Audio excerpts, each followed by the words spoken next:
Bonsoir mes parents ivoiriens. Le masque est aujourd'hui là encore. Le masque ne sort pas tous les jours, mais quand je sors, c'est pour des sujets bien précis. Alors nous avons aujourd'hui une préoccupation vraiment qui doit être prise en compte par l'État de Côte d'Ivoire. Vu même la situation sociopolitique, je pense que si l'État essaie de voir ce secteur, ça va réduire le taux de chômage aussi. Et puis voilà, il y aura moins de bruit. On a des secteurs en Côte d'Ivoire, il faut dire avec honnêteté, il faut dire avec franchise, dont l'Ivoirien n'a pas le monopole. Au port, la vente de poissons, ça est dans la main des étrangers. Pour faire sortir poissons, les grossistes sont des étrangers. Et aujourd'hui, ces grossistes-là font de sorte que l'Ivoirien n'ait pas le courage de rentrer dans la vente de poissons. Un gars du Niger qui est au port qui fait sortir poissons, quand ses propres frères du Niger viennent, il y a le prix des gars du Niger qui est là. Et il y a le prix des Ivoiriens. C'est clair, c'est une vérité qui est très vérifiée. Mais si l'Ivoirien vient prendre le poisson dont le kilo est à 500, on lui donne à 800. Vous voulez qu'il parte vendre à combien? Et combien sera le coût de ce poisson? C'est pourquoi jusqu'à présent, tu peux aller voir un gars du Niger qui vient se vendre son garba. Il a les 200, les 300, les 150 poissons. Les 250. Mais l'Ivoirien ne peut pas s'amuser à ce jeu-là. Très souvent, le garba des Ivoiriens, ça commence à partir de souvent 500, 1000 francs, 1500, 2000, 3000 pour aller. Et du coup, pour eux, l'Ivoirien qui n'a pas l'argent, il va se rabattre chez le gars du Niger malgré c'est sale, c'est pas bien entretenu, l'hygiène n'est pas ça. Et laisser ses propres frères ivoiriens, parce que là-bas est cher, même si c'est propre, c'est cher. Donc on doit revoir ce côté-là. Le secteur du poisson, là, il faut récupérer, faciliter la tâche, faciliter l'accès aux Ivoiriens. C'est quelque chose que l'État doit voir.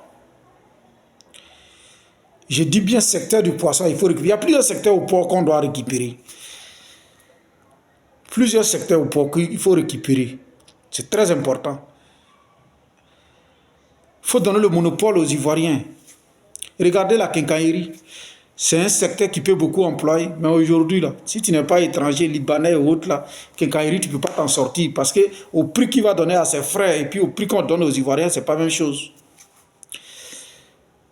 Et du coup, tu vas ouvrir ta boutique. Le Libanais qui est à côté, là, on ne va pas le laisser dans ce truc qui vend à 1000 francs, venir acheter la même chose chez toi, l'Ivoirien, à 1500 ou 2000. Mais l'Ivoirien a oublié de faire à 1500 ou 2000. Parce que prix de gros n'est pas moins cher dans sa main. L'État doit essayer de revoir ça. Il faut faciliter l'accès à ce secteur à des entreprises ivoiriennes, qui vont faciliter l'importation des matériels de construction et autres là, pour que nos frères puissent aller prendre prix de gros pour revendre. Voilà un secteur où il y a l'argent dedans, quincaillerie. Quelqu'un qui fait quincaillerie là, tu n'as pas besoin de bureau, tu n'as pas besoin de fonction publique même. L'État doit essayer d'aider nos frères sur ce côté. La vente de bois, c'est totalement ignoré, laissé dans la main des gens du Niger. Il faut récupérer ce secteur-là. Il y a plusieurs secteurs qu'on doit récupérer. La dernière fois, sur le direct de Yaka Yaka, j'ai soulevé ce truc. Comme je n'avais pas assez de temps pour pouvoir expliquer,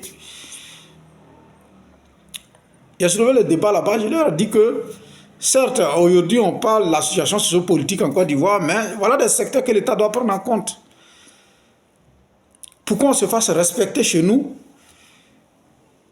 il y a des secteurs économiques qu'il faut récupérer. C'est très important, ce n'est pas méchanceté. En Angola qui est là, tu ne peux pas être chauffeur de taxi là-bas en tant qu'étranger. Ceux qui sont là-bas, ils savent de quoi je parle. Tu peux rouler mais clandestinement, mais officiellement, si on t'attrape, tu sais taxe que tu vas payer. Il y a un monsieur qui a dit ça la dernière fois dans le direct de Yaka Yaka, j'étais témoin. Il y a beaucoup de secteurs qu'il faut récupérer en Côte d'Ivoire. Monsieur le Président, vous travaillez, on reconnaît, on voit ce que vous faites. Il faut être méchant pour dire que ouais, vous ne travaillez pas. Non, non, non, vous travaillez. Et vous travaillez bien d'ailleurs. Mais à ces secteurs-là, pardonnez, il faut récupérer pour que les Ivoiriens puissent avoir de l'emploi. Parce que ce secteur-là peut réduire le taux de chômage en Côte d'Ivoire.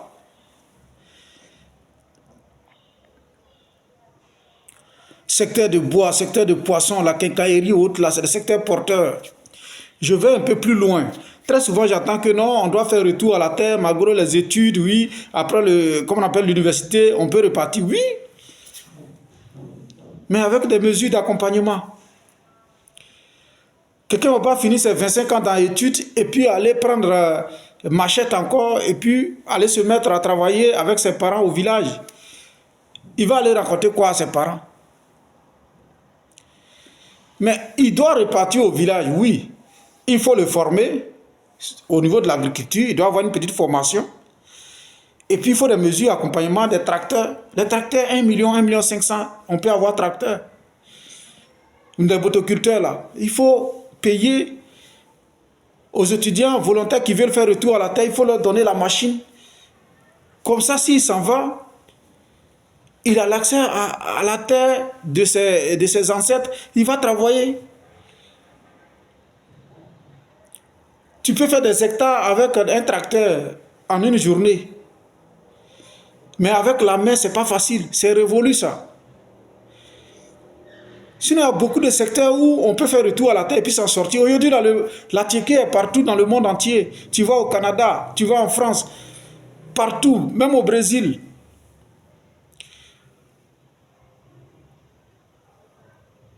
Je ne parle même pas du monde arabe, où se trouvent nos jeunes frères et sœurs. La tiéké est mangée partout. Mais quand on fait retour à la terre et on est accompagné, on a une machine, c'est très important.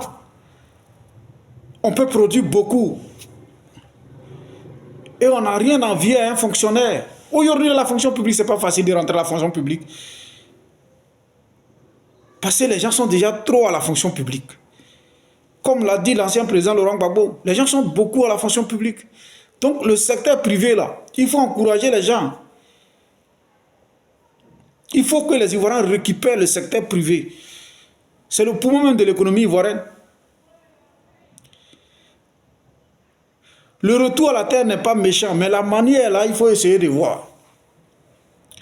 Même si on ne donne pas l'argent aux volontaires, ceux qui veulent faire retour à la terre, les étudiants qui veulent repartir et cultiver là, les machines pour aller travailler la terre là, il y en a 1 million, 2 millions, 3 millions, il y en a, on peut acheter, on va leur donner.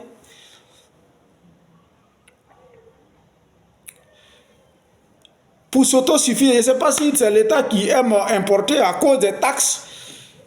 L'importation plaît à l'État peut-être. Sinon, là, si on a acheté les motoculteurs, là, les tracteurs pour donner à nos jeunes frères dans les villages, ils peuvent faire quelque chose de grand. L'autosuffisance peut venir de là. Pour s'autosuffire, là, il faut travailler la terre. Le riz, là, ça pousse. On peut faire 3 saisons de riz en Côte d'Ivoire. Le maïs aussi, c'est pareil. On a les bas-fonds en Côte d'Ivoire partout. Mais pourquoi on a problème de manger? Moi, je peux dire que c'est une volonté d'État. Hein. Essayez de voir.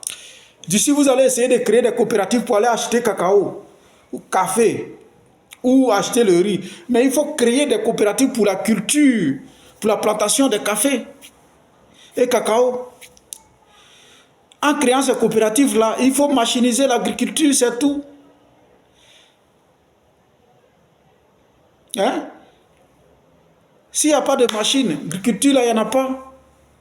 Aujourd'hui, là, si c'est pour travailler à la main, là, ça peut nourrir combien de personnes? Il faut acheter des machines pour cultiver la terre. Il y en a partout. Alors l'État de Côte d'Ivoire doit essayer de prendre ça au sérieux et de nos jeunes frères qui veulent cultiver la terre.